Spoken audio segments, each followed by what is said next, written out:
Hello dear students, welcome to our YouTube channel Medico Nursing Classes. आज की class के हम आज की क्लास के अंदर हम एक नया सिस्टम शुरू करने जा रहे हैं। लास्ट क्लास के अंदर हमने रेस्पिरेटरी सिस्टम कंप्लीट किया था। उसका लास्ट डिसऑर्डर जो हमने क्रेश कोर्स के रूप में स्टडी किया था वो किया था हमने माइकोबैक्टीरियम ट्यूबरकुलोसिस टीबी के बारे में हमने डिटेल्ड स्टडी करी थी। जो भी क्रेश कोर्स के पॉइंट ऑफ व्यू से इंपॉर्टेंट थी वो सारी स्टडी हमने लास्ट क्लास के अंदर कर ली है। अगर किसी भी स्टूडेंट ने लास्ट क्लास को अटेंड किया है और अगर उसको कोई डाउट आया उस क्लास को अटेंड करते समय, तो आप प्लीज़ मुझे कमेंट सेक्शन में जरूर बताइए, मैं डेफिनेटली उसका आंसर करूँगा। चलिए आज की क्लास शुरू करते हैं अपना आज का नया system as a crash course point of view के तरीके से देखेंगे। ठीक है स्टूडेंट। और दूसरी मैं आप लोगों को बताना चाहूँगा कि यहाँ पर जो भी हम सिस्टम डिस्कस कर रहे हैं उनको थोड़ा सा कंसाइज वे के अंदर हम डिस्कस करेंगे, ना कि पूरा इलाबोरेट करके स्टडी। इलाबोरेट स्टडी करने के लिए हम कुछ समय के बाद, थोड़े देर टाइम के बाद, हम एक डिटेल्ड कोर्स है वो डिज़ाइन कर रहे हैं। मेडिकल नर्सिंग क्लासेस की टीम उस पर दिन रात मेहनत कर रही है, काम कर रही है। जैसे ही वो कोर्स बन जाएगा आप लोगों के लिए रिलीज कर दिया जाएगा। आज की क्लास के अंदर हम स्टडी करेंगे डाइजेस्टिव सिस्टम के बारे में।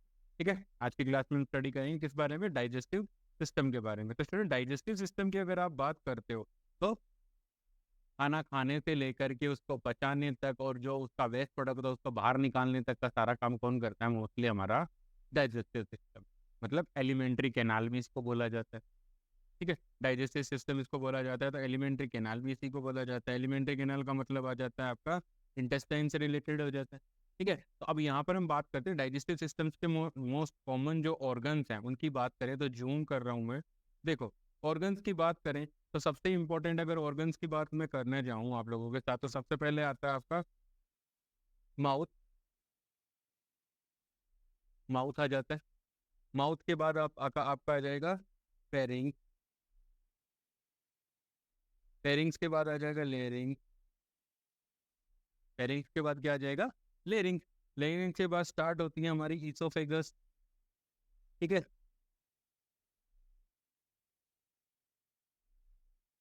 ईसोफेगस स्टार्ट होती है। ईसोफेगस जहाँ एंड होती है वहां से शुरू हो जाता है आपका स्टमक। स्टमक शुरू हो जाता है। स्टमक के बाद शुरू हो जाता है आपका small intestine.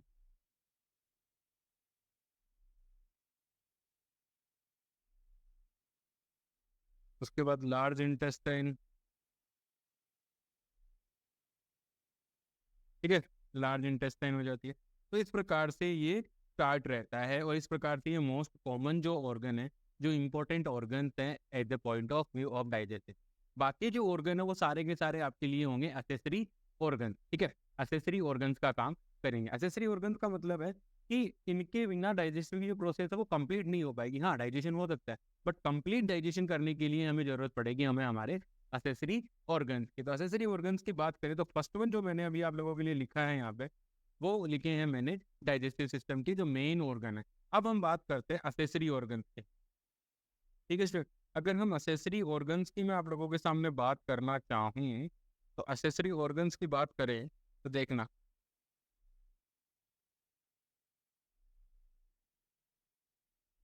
Accessory organs. Accessory organs का मतलब है कि जो सपोर्टिव ऑर्गन, वो सपोर्टिव ऑर्गन जो डाइजेस्टिव सिस्टम के अंदर केमिकली, चाहे वो मैकेनिकली, चाहे केमिकली, चाहे बायोकेमिकली, मैकेनिकली, बायोमेडिकली, कैसे भी करके वो क्या कर रहे हैं? सपोर्ट कर रहे हैं, डाइजेशन के अंदर हेल्प कर रहे हैं। ठीक है, डाइजेशन के अंदर क्या कर रहे हैं? हेल्प कर रहे हैं। तो अब स्टूडेंट आप देखोगे कि डाइजेशन के अंदर जब वो हेल्प कर रहे हैं तो कौन कौन से ऑर्गन है? देखो, सबसे पहले हम बात करते हैं, यहीं से शुरू होते हैं।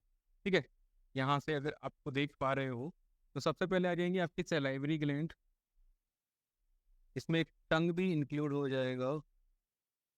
टंग है, टीथ है।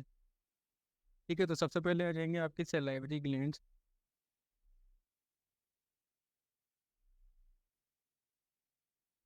सलाइवरी ग्लैंड क्या करती है? सलाइवा का प्रोडक्शन करती है। सलाइवा के अंदर बहुत सारे एंजाइम्स प्रेजेंट होते हैं स्टूडेंट, बहुत सारे एंजाइम्स प्रेजेंट होते हैं और वो एंजाइम्स फूड के डाइजेशन के लिए काफी ज्यादा हेल्पफुल होते हैं। ठीक है, सलाइवा सलाइवरी ग्लैंड है। ठीक है, तो देखो थ्री पेयर पाए जाते हैं। थ्री पेयर होते हैं जिसमें कौन कौन सी है? देखो लोकेशन के साथ यहाँ पर आप लोगों को मैं दिखा रहा हूँ। ठीक है, कौन कौन सी है देखना। पहली है आपकी सबलिंगुअल ग्लैंड। सॉरी, पहली है आपकी सबलिंगुअल ग्लैंड, ज्यादा मोटा हो रहा है तो किसे रहता है सबलिंगुअल ग्लैंड। उसके बाद हम बात कर सकते हैं पैरोटिड ग्लैंड, ठीक है, पैरोटिड ग्लैंड। और एक आ गई सब मैंडिबुलर ग्लैंड। तो ये तीन पेयर ग्लैंड के पाए जाते हैं, सलाइवरी ग्लैंड्स के तीन पेयर पाए जाते हैं, मतलब टोटल 6 सलाइवरी ग्लैंड्स होती हैं। और ये क्या करती है, सलाइवा का प्रोडक्शन करती हैं। क्या प्रोडक्शन करती हैं, सलाइवा का प्रोडक्शन करती हैं। सलाइवा का लगभग एक दिन के अंदर 1.5 लीटर प्रोडक्शन होता है।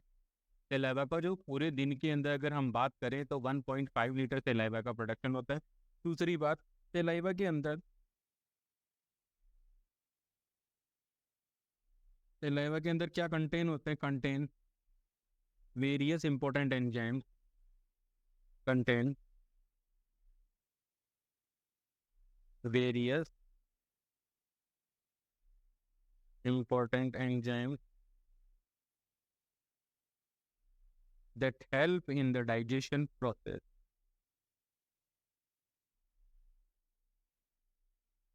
digestion process of food. वो फूड के डाइजेशन की प्रोसेस के अंदर क्या करते हैं स्टूडेंट्स, हेल्प करते हैं, बाय विच इनकी सलाइवा की हेल्प की वजह से क्या हो जाता है, जो फूड है वो पूरा का पूरा क्या हो जाता है, डाइजेस्ट होता है। डाइजेस्ट होकर के उसके जो न्यूट्रिएंट्स होते हैं वो हम क्या कर सकते हैं, एब्जॉर्ब कर लेते हैं। वेरियस एंजाइम्स कंटेन करके रहते हैं। साथ ही साथ क्या होता है सलाइवा के अंदर, contain contain immunoglobulin that destroy, वो इम्यूनोग्लोबुलिन क्या करेंगे, दैट डिस्ट्रॉय माइक्रो ऑर्गेनिज्म। मान लीजिए खाने के साथ, आपके खाने के साथ कोई वायरस बैक्टीरिया चला गया, ठीक है, मतलब कोई भी माइक्रो ऑर्गेनिज्म चला गया जो आपको डिजीज पोज कर सकता है। अगर वो सलाइवा के कांटेक्ट में आता है तो सलाइवा के अंदर इम्यूनोग्लोबुलिन प्रेजेंट होते हैं। यहाँ पर मैं आप लोगों के लिए एमसीक्यू बनेगा कि सलाइवा के अंदर कौन सा इम्यूनोग्लोबुलिन प्रेजेंट होता है। तो कौन सा इम्यूनोग्लोबुलिन प्रेजेंट होगा, आईजीए। ध्यान रखना, बॉडी के जितने भी सिक्रेशंस होते हैं सब सिक्रेशंस के अंदर आईजीए इम्यूनोग्लोबुलिन प्रेजेंट होता है। और ये आप लोगों के लिए एक एमसीक्यू है, ठीक है स्टूडेंट, ध्यान में रखना है आप लोगों को ताकि आप इस चीज़ को हैंडल कर सको और इजीली आपको याद भी रह सके। ठीक है, जैसे ब्रेस्ट मिल्क में आईजीए होगा, आईजीए ए सॉरी, ठीक है, टीयर्स के अंदर आईजीए होगा। तो वो सारी चीज़ें क्या होती है वहाँ पर हेल्प कर रही हैं। अब जैसे सलाइवा की बात करें तो जैसे खाने के साथ कोई भी माइक्रो ऑर्गेनिज्म इंटर करता है तो इंटर करेगा तो क्या होगा, वहाँ पर वो अगर उसको कोई डिस्ट्रॉय नहीं करेगा तो वो डिजीज कोज करेगा अंदर जा करके। लेकिन वो माइक्रो ऑर्गेनिज्म अगर सलाइवा के कॉन्टेक्ट में आ जाता है, ठीक है, उसी समय सलाइवा क्या करेगी, उसको डिस्ट्रॉय कर देगी, उसको डिनेचर्ड कर देगी। ठीक है, उसके बाद हम बात करते हैं, ये था एक सरफेस बेसिक नॉलेज आपको सलाइवा के बारे में मैंने बता दिया। तो सलाइवा की जो तीन इंपॉर्टेंट ग्लैंड्स थी उनके नाम मैं आप लोगों को बता चुका हूँ, एक बार फिर से हम इसके ऊपर इसमें डिस्कस कर लेते हैं। सलाइवा के जो तीन ग्लैंड्स है उसमें है सबसे पैरोटिड ग्लैंड,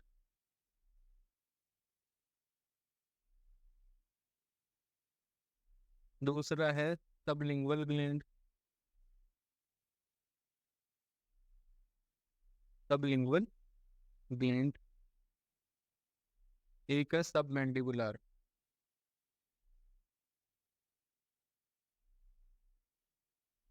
सबमैंडिबुलर, ये फ्रेंड्स, ये जो मैंने अभी आप लोगों को बताई है, तीन पेयर पाए जाते हैं सलाइवरी ग्लैंड के, ये जो तीनों पेयर्स हैं इनकी लोकेशन इनके नाम के अंदर ही इनकी लोकेशन छुपी हुई है। जैसे कि नाम से अगर हम बात करें पैरोटिड ग्लैंड है, तो पैरोटिड ग्लैंड पाई जाती है लगभग आपके जो मैक्सिला जहाँ पर खत्म हो रही है, हमारी जो मैंडिबल सॉरी मैंडिबल जहाँ बोन खत्म हो रही है, वहाँ यहाँ इस एरिया के अंदर आप लोग देख पा रहे होंगे या नहीं देख पा रहे, इस एरिया के अंदर, मतलब यहाँ वाला जो एरिया है, यहाँ जैसे ये जबड़ा है पूरा ऐसे जबड़ा रहता है, ठीक है, ये पूरा जाइगोमेटिक आर्च वहां पर ये प्रेजेंट होती है।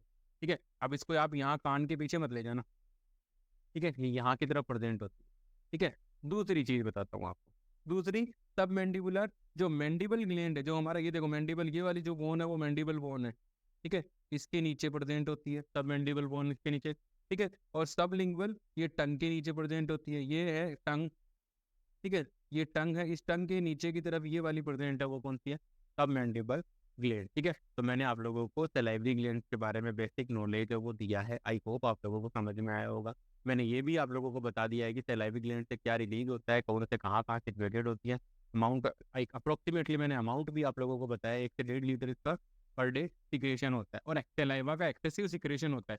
जब भी सलाइवा का एक्सेसिव सिक्रेशन होता है ना स्टूडेंट, जब भी सलाइवा का एक्सेसिव सिक्रेशन होता है तो उस एक्सेसिव सिक्रेशन को हम क्या कहते हैं, ड्रोलिंग कहते हैं। उसे क्या कहते हैं, ड्रोलिंग। ड्रोलिंग का मतलब क्या होता है, excessive salivary secretion, sorry excessive salivary secretion, excessive excess saliva secretion. Saliva के जो सिक्रेशन है वो क्या हो जाते हैं, एक्सेसिव हो जाते हैं, तो उसे हम क्या कहते हैं, ड्रोलिंग कहा जाता है। ये एक टर्मिनोलॉजी है स्टूडेंट्स, याद रखिएगा इसको, ये क्या है, एक टर्मिनोलॉजी है, तो याद रखना है। ठीक है, तो ये था सलाइवा के बारे में। ऐसे सलाइवरी ग्लैंड है, ऐसे 3 ग्लैंड्स होती हैं ये, ठीक है, ऐसे 3 ऑर्गन होती हैं सलाइवरी ग्लैंड डाइजेस्टिव सिस्टम के अंदर। उसके बाद हम बात करते हैं और एक्सेसरी ऑर्गन्स की बात करें, बाकी डिटेल जो ऑर्गन्स हैं उनके बारे में बेसिक मैं आप लोगों को बता दूंगा। उसके बाद अगर हम एक्सेसरी ऑर्गन्स की तरफ बढ़ते हैं, ठीक है, उसके बाद अगर हम एक्सेसरी ऑर्गन्स की तरफ बढ़े तो हम बढ़ेंगे, अब आएंगे हम लीवर के पास, अब आएंगे हम लीवर, लीवर, ठीक है, ये भी एक एक्सेसरी ऑर्गन है, ठीक है। एक्सेसरी ऑर्गन होने के साथ साथ ये क्या करता है, ये एक लार्जेस्ट ग्लैंड ऑफ बॉडी है, लार्जेस्ट ग्लैंड ऑफ बॉडी। ये वाला एमसीक्यू आप लोगों को देखने को मिलता है, ये इंपॉर्टेंट एमसीक्यू है, ठीक है, लीवर होता है, ठीक है। अब हम बात करते हैं लीवर के 4 लोब प्रेजेंट होते हैं, 4 लोब होते हैं, ठीक है, राइट, लेफ्ट, ऑर्डेट और क्वाड्रेंट, 4 प्रकार के लोब होते हैं। और लीवर के जो लोब हैं वो आपस में एक लिगामेंट के द्वारा जुड़े होते हैं, उसे बोलते हैं पेल्सिफेरम लिगामेंट, ठीक है, ये इससे बोलते हैं पेल्सिफेरम। मतलब लीवर, ये यहाँ पर जो लीवर आप लोगों को दिखाई दे रहा है, यहाँ पर इस लीवर के पास यहाँ से मिड लाइन मतलब एब्डोमिनल केविटी या पेरिटोनियल केविटी के साथ कनेक्ट होने के लिए एक लिगामेंट प्रेजेंट होता है। सपोज इट, सपोज इट अगर मैं इसको मिड लाइन मान लूँ, इस लाइन को अगर हम मिड लाइन मान लेते हैं, तो यहाँ से कनेक्ट होने के लिए यहाँ पर एक लिगामेंट प्रेजेंट होता है, जिससे क्या होता है, लीवर कनेक्ट रहता है किसके साथ, पेरिटोनियल कैविटी के साथ, पेरिटोनियल कैविटी के साथ अपर ऊपर की तरफ पेरिटोनियल कैविटी के साथ कनेक्ट रहता है। मतलब इस प्रकार से, अगर ये मान लीजिए मेरे अपने आप को पूरी तरह से लीवर मानता हूँ, और ये होती है मिड लाइन, इस प्रकार से जैसे ये पेंसिल मेरे यहाँ पे है, तो ये जो लिगामेंट होगा वो लिगामेंट क्या होगा, पेल्सिफेरम लिगामेंट होता है, ठीक है स्टूडेंट्स। लीवर का मेन फंक्शन क्या है, प्रोडक्शन ऑफ बाइल। लीवर क्या करता है, प्रोडक्शन ऑफ बाइल, ठीक है, बाइल का प्रोडक्शन करता है। और बाइल है वो क्या करता है, हेल्प इन डाइजेशन। बाइल क्या करता है, हेल्प इन डाइजेशन, डाइजेशन के अंदर हेल्प करता है हमारी, ठीक है। बाइल है वो किस प्रकार का होता है, alkaline in nature, alkaline in nature, help in digestion of pet. Bile होता है वो पेट के डाइजेशन के लिए रिस्पॉन्सिबल होता है, हेल्प इन डाइजेशन ऑफ पेट, ये पेट के डाइजेशन करने के लिए क्या होता है, हेल्पफुल होता है। तो स्टूडेंट्स ये एक इम्पोर्टेंट पॉइंट है, अगर आपसे कोई पूछता है कि हमारी बॉडी के अंदर पेट का डाइजेशन कौन से सिक्रेशन या कौन से जैसे से सलाइवा सिक्रेशन है, लीवर का जो सिक्रेशन था बाइल है, bile is responsible for the digestion of पेट, पेट के डाइजेशन के लिए कौन रेस्पॉन्सिबल है स्टूडेंट्स, बाइल रेस्पॉन्सिबल है पेट के डाइजेशन के लिए। तो इंपॉर्टेंट पॉइंट है, अब आप लोगों को ये ध्यान में रखना है, ठीक है। साथ के साथ लीवर क्या करता है, लीवर हेल्प करता है साथ के साथ production of, help in the production of blood protein, blood protein का हेल्प ब्लड प्रोटीन्स का प्रोडक्शन भी कहाँ से होता है? लीवर से ही होता है। ब्लड की कौन कौन सी प्रोटीन्स होती हैं, अब यहाँ पे सवाल आ सकता है। ठीक है, तो ब्लड की प्रोटीन्स की अगर मैं आप लोगों के साथ बात करना चाहूँ कि ब्लड की कौन कौन सी प्रोटीन होती हैं, तो 3 प्रकार की ब्लड के अंदर प्रोटीन होती हैं। ठीक है, तो पहली प्रोटीन होती है एल्ब्यूमिन, दूसरी होती है ग्लोब्यूलिन, तीसरी प्रोटीन होती है फिब्रिनोजन, तीसरी प्रोटीन होती है फिब्रिनोजन। तो ये है इंपॉर्टेंट ब्लड की प्रोटीन होती है। ठीक है, फिर दूसरी आप लोगों को मैं लीवर के बारे में अगर बताना चाहूँ तो 4 लॉ बता दिए। बाइल का सिक्रेशन करता है, ठीक है, और ये क्या करता है, ये लार्जेस्ट ग्लैंड ऑफ बॉडी, वो लीवर को ही बोला जाता है। ठीक है, लीवर का वजन होता है वो होता है आपका, लीवर का वजन कितना होता है, ये भी बहुत बार एमसीक्यू पूछा गया है कि normal weight of liver, normal weight of liver, liver का वेट होता है 1200 से 1500 ग्राम, 1200 से 1500 ग्राम लीवर का क्या होता है, वजन होता है। ठीक है, लीवर है उसके अंदर मोस्ट कॉमन जो डिसऑर्डर होता है, लीवर के अंदर जो मोस्ट कॉमन डिसऑर्डर होता है वो होता है सिरोसिस, सिरोसिस ऑफ लीवर। और सिरोसिस ऑफ लीवर के लिए रेस्पॉन्सिबल कौन सा होता है, सिरोसिस ऑफ लीवर के लिए कौन रेस्पॉन्सिबल होता है, एल्कोहल, एल्कोहलिक सिरोसिस, एल्कोहलिज्म सबसे ज़्यादा रेस्पॉन्सिबल होता है। दूसरा लीवर के अंदर जो सबसे इंपॉर्टेंट डिसऑर्डर होता है, हो सकता है, वो कौन सा होता है आपका, लीवर के अंदर सबसे इंपॉर्टेंट और एक और डिसऑर्डर होता है वो होता है आपका hepatitis, hepatitis is the most common. ठीक है, हेपेटाइटिस को बहुत सारे टाइप्स आते हैं, हम नेक्स्ट जैसे ये क्लासेज जब जैसे जैसे चलेंगी वैसे वैसे हम इन सारी क्लासों के अंदर बात करते रहेंगे। क्लास थोड़ी लंबी हो रही है, इंट्रोडक्शन में कंप्लीट करना चाह रहा था बट मुझे नहीं लग रहा कि हो पाएगा। ठीक है, उसके बाद हम बात करते हैं लीवर के बारे में, इतनी ज़्यादा बात करूंगा तो वो रामायण बढ़ती जाएगी। ठीक है, नेक्स्ट हम बात करते हैं, नेक्स्ट मैं आप लोगों को और बताऊं एक्सेसरी ऑर्गन के बारे में, तो गॉल ब्लैडर की बात कर लेते हैं अपन, जो कि लीवर के पोस्टीरियर साइड के अंदर होता है। ठीक है, अब हम किसकी बात करेंगे, अब हम बात करेंगे लीवर के बात करेंगे गॉल ब्लैडर की।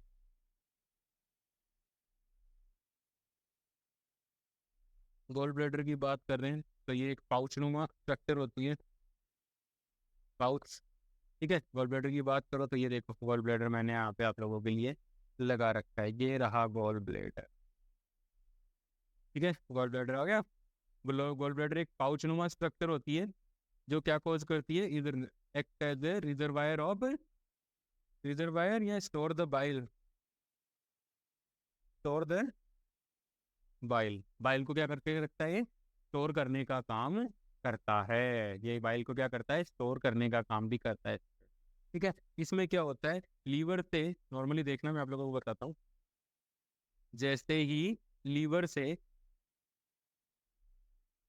हेपेटिक डक्ट आती हैं, ये देखो यहाँ पर आप जूम करके देखोगे तो 2 हेपेटिक डक्ट दिख रही हैं, एक ये रही एक ये रही, री बन रहा है। ठीक है, तो राइट और लेफ्ट हिपेटिक डक्ट आती है, वो आकर के कहाँ जाती है, कॉमन हिपेटिक डक्ट बनाती है, कॉमन हिपेटिक डक्ट से। ठीक है, कॉमन हिपेटिक डक्ट से क्या बन रहा है देखना, जैसे ही आप देखोगे कि कॉमन हिपेटिक डक्ट है, ये कॉमन हिपेटिक डक्ट है, वहां से एक सिस्टिक डक्ट निकल रही है ये वाली।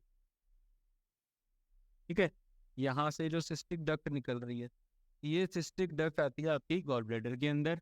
ठीक है, और गॉल ब्लैडर के अंदर क्या कर लेती है, बाइल को स्टोर कर लेती है, कुछ अमाउंट ऑफ बाइल है वहाँ पे स्टोर हो जाता है, और वहाँ पर स्टोर होने की वजह से क्या होता है, जैसे ही जरूरत होती है बॉडी के अंदर डाइजेशन की प्रोसेस में बाइल की, तो उस समय गॉल ब्लैडर से जो बाइल है वो क्या कर दिया जाता है, रिलीज कर दिया जाता है। और बाइल एल्केलाइन इन नेचर होता है, हमेशा याद रखना, bile is alkaline in nature, sorry, bile alkaline in nature, bile is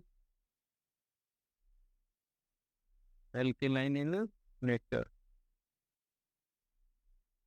ठीक है स्टूडेंट्स, ठीक है, और ये किसके साथ जुड़ा हुआ रहता है, ये common bile common hepatic duct के साथ जुड़ा हुआ रहता है with the help of cystic duct. ठीक है, कॉमन हिपेटिक डक्ट क्या बनाती हैं? दोनों राइट और लेफ्ट हिपैटिक डक्ट आकर के क्या बनाती है? Common hepatic duct, common hepatic hepatic duct. और इस कॉमन हिपैटिक डक्ट से, सॉरी, इस कॉमन हिपैटिक डक्ट से एक डक्ट रिलीज होती है, वो रिलीज होती है आपकी सिस्टिक डक्ट, सिस्टिक डक्ट। ठीक है, ये होती है सिस्टिक डक्ट। और सिस्टिक डक्ट लेकर के जाती है बाइल को कहाँ? जीबी, जीबी मतलब गॉल ब्लैडर, गॉल ब्लैडर के अंदर लेकर के चली जाती है। तो ये एक इंपॉर्टेंट पॉइंट हो गया आप लोगों के लिए। अब हम बात करते हैं, ठीक है, अब हम बात करते हैं पार्ट्स ऑफ, इसके पार्ट्स की बात करूं, गोल ब्लैडर के पार्ट की अगर मैं बात करूं तो मेजर जो पार्ट होते हैं वो होते हैं इसके बॉडी, फंडस और नेक। नेक के बाद शुरू हो जाती है आपकी सिस्टिक डक्ट। क्या शुरू हो जाती है? सिस्टिक डक्ट शुरू हो जाती है। ठीक है स्टूडेंट, कई बार, ठीक है, अब मैं एक चीज बताना चाहूंगा, जो फंडस ऑफ गोल ब्लेडर होता है, फंडस ऑफ गोल ब्लेडर होता है, उसका एक दूसरा नाम भी होता है। उसका दूसरा नाम क्या होता है वो मैं आप लोगों को बताता हूँ। तो उसका दूसरा नाम होता है हर्टमान पाउच। क्या होता है? हर्टमान, हर्टमान पाउच। ठीक है, हर्टमान पाउच भी बोला जाता है, ध्यान रखना। गोल ब्लेडर के फंडस को क्या बोला जाता है? हर्टमान पाउच बोला जाता है। हर्टमान पाउच के साथ साथ मैं आप लोगों को एक चीज बताना चाहूंगा कि हर्टमान सॉल्यूशन क्या होता है। हर्टमान सॉल्यूशन,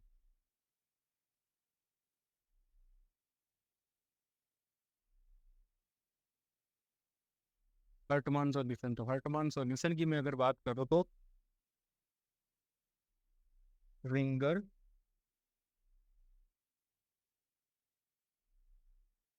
रिंगर लैक्टेट यानी कि आरएल, आरएल को क्या बोला जाता है? हर्टमान सॉल्यूशन बोला जाता है। स्टूडेंट्स याद रखिएगा, बहुत बार एग्जाम्स में पूछा जाता है। अगर एग्जामिनर आपको घुमाना चाह रहा है तो वो आपको ये सवाल पूछ सकता है, हर्टमान पाउच क्या होते हैं, हर्टमान सॉल्यूशन क्या होते हैं।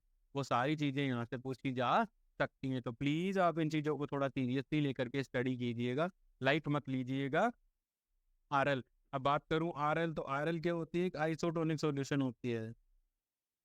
क्या होती है? आइसोटोनिक सॉल्यूशन होती है। आइसोटोनिक सॉल्यूशन है, आइसोटोनिक सॉल्यूशन होने के साथ साथ आइसोटोनिक सॉल्यूशन का मतलब इसकी ऑस्मोलैरिटी कितनी होगी? आइसोटोनिक सॉल्यूशन है तो इसकी ऑस्मोलैरिटी होगी 0.9%। Same as blood, same as blood, blood की ऑस्मोलैरिटी कितनी होती है? 0.9 है। लेकिन अगर ऑस्मोलैरिटी की बात करूं, ब्लड की यानी कि प्लाज्मा ऑस्मोलैरिटी की अगर मैं बात करता हूं, तो स्टूडेंट्स प्लाज्मा ऑस्मोलैरिटी की अगर हम बात करें तो प्लाज्मा ऑस्मोलैरिटी कितनी होती है? I think, not I think, I am sure, plasma osmolarity की अगर हम बात करें, प्लाज्मा ऑस्मोलैरिटी, प्लाज्मा ऑस्मोलैरिटी की अगर मैं बात करूं तो प्लाज्मा की जो ऑस्मोलैरिटी होती है वो होती है 286, 280 से लेकर के 295 ऑस्मोल, मिली ऑस्मोल। ठीक है, ऐसी होती है, पर मिली ऑस्मोल होती है, ऐसा कुछ इसकी ऑस्मोलैरिटी होती है। तो याद रखने की बात है, हमें थोड़ा सा ध्यान रख के पढ़ना है इन चीज़ों को, क्योंकि यहाँ से हमारे लिए एमसीक्यू बन सकते हैं। तो ये गोल ब्लेडर के बारे में इतना बहुत है। गोल ब्लेडर के अंदर और बताता हूँ, और बताता हूँ थोड़ा सा गोल ब्लेडर के बारे में। तो भी रोज देखते हैं हम गोल ब्लेडर के बारे में। अगर मैं आप लोगों को और कुछ बताना चाहूँ तो मैं इतना बता पाऊंगा कि गोल ब्लेडर के अंदर क्या होता है? बाइल का स्टोरेज होता है। बाइल का स्टोरेज होने की वजह से अगर हमारी बॉडी के अंदर, अगर हमारी बॉडी के अंदर कोलेस्ट्रॉल का लेवल अगर जाता है तो उसमें क्या हो जाते हैं? स्टोन फॉर्मेशन हो जाता है। स्टोन फॉर्मेशन हो जाता है। कहाँ हो जाता है? स्टोन फॉर्मेशन हो जाता है, किसमें? गोल ब्लेडर के अंदर। और गोल ब्लेडर के अंदर जब स्टोन फॉर्मेशन हो जाता है तो उसे क्या कहा जाता है? पॉलीलिथियासिस। ठीक है, क्या कहा जाता है, कोलिलिथियासिस, उसे बोला जाता है कोलिलिथियासिस। कोलिलिथियासिस का मतलब है stone formation in gall bladder, stone formation in gall bladder, stone formation in gall bladder के अंदर स्टोन का फॉर्मेशन है वो स्टार्ट हो जाता है, जिस वजह से क्या होता है वहां पे स्टोन बन जाते हैं और वो बाइल को ऑब्स्ट्रक्ट करती है, जिसकी वजह से पेशेंट को क्या होता है, राइट साइड के अंदर, राइट साइड के अंदर, राइट अपर क्वाड्रेंट के अंदर क्या होता है, पेशेंट को पेन फील होता है। पेशेंट को क्या होता है, पेशेंट को पेन फील होता है, स्टूडेंट ध्यान रखने की बात है। ठीक है, और वो कब होता है, जब पेशेंट के अंदर कोलिलिथियासिस कन्वर्ट हो जाता है कोलिसिस्टाइटिस के अंदर। कोलिसिस्टाइटिस पहले कोलिलिथियासिस होगा, कोलिलिथियासिस कन्वर्ट होगा आपका कोलिसिस्टाइटिस, और कोलिसिस्टाइटिस के अंदर क्या आता है, एक साइन आता है। मैं आपको जब भी पढ़ाऊंगा तब बताऊंगा दोबारा, बट एक अभी बता देता हूँ, जब बात चल रही है हमारी, उसे बोलते हैं अपन मर्फी साइन। क्या बोलते हैं, उसे बोलते हैं Murphy sign, Murphy sign, Murphy sign बोला जाता है। मर्फी साइन में क्या होता है, pen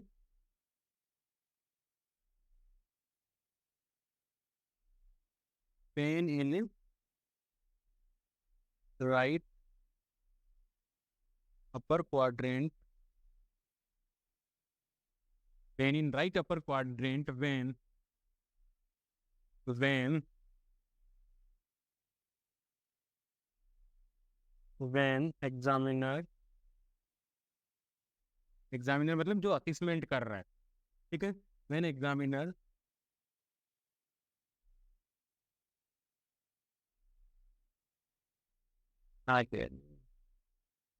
deep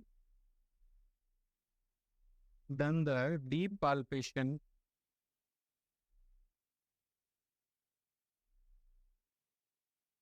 patient in right upper quadrant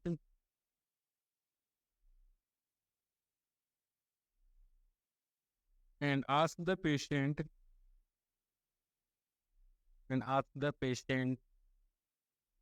for inspiration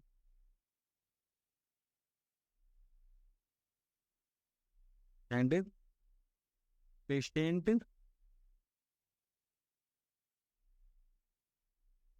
feel pain during inspiration।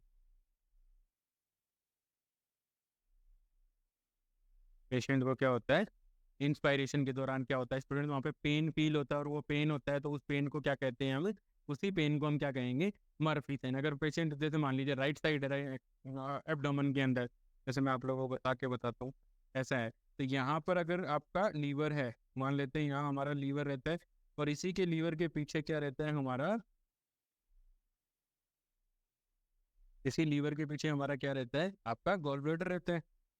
अब अगर इंडिविजुअल एग्जामिनर, जो भी एग्जामिनर आया है, वो अपने हाथ से यहाँ पाल्पेशन करेगा और उस पेशेंट को कहेगा कि आपको डीप रेस्पिरेशन करना है, इंस्पायरेशन करो, डीप लंबी सांस लो, गहरी सांस लो। तो जैसे ही वो एग्जामिनर उसको डीप पाल्पेशन मतलब दबाएगा, उसको डीप पाल्पेशन करेगा, और पेशेंट अगर सांस लेगा तो पेशेंट को क्या फील होगा, वहाँ पे पेन फील होगा, और उसी पेन को हम क्या कहते हैं, अगर पेशेंट वहाँ पे पेन फील कर रहा है तो उसे ही हम कहते हैं मर्फी साइन।